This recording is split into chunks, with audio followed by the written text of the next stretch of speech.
Et on enchaîne pour l'épisode 3 sur le joint au peuple. Le joint au peuple, les gars, un bon tech va toujours vous le dire, c'est entre guillemets la première chose qu'il faut changer dans une réplique si vous voulez gagner en performance et que le joint d'origine n'est pas adapté.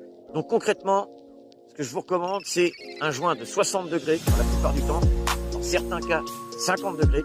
Pourquoi 60? Parce qu'il est plus durable et plus stable. Mais en fonction des mares, configuration encore une fois, etc., des fois le 50 degrés est plus adapté. Ensuite, au jour d'aujourd'hui, je vous recommanderais quand même, dans la plupart des cas, de vous diriger vers un joint qui vous apporte un appui concave, comme les super macarons ou, je le répète, mon petit chouchou, le Poséidon Pegasus.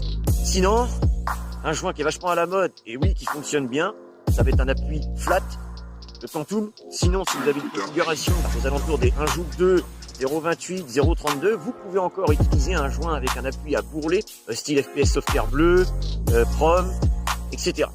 Attention à ces joints-là si vous avez une configuration de style DMR, donc puissante avec grammage lourd, ou une configuration très légère, soit vous allez trop en demander au joint, ou soit pas assez, et du coup vous allez sous- ou surexploiter celui-ci. Et encore une fois, tout est synergique dans l'airsoft, donc je vous ramène à l'épisode d'avant, et il faut que vous ayez un ensemble synergique et surtout un appui correct. Allez, à plus!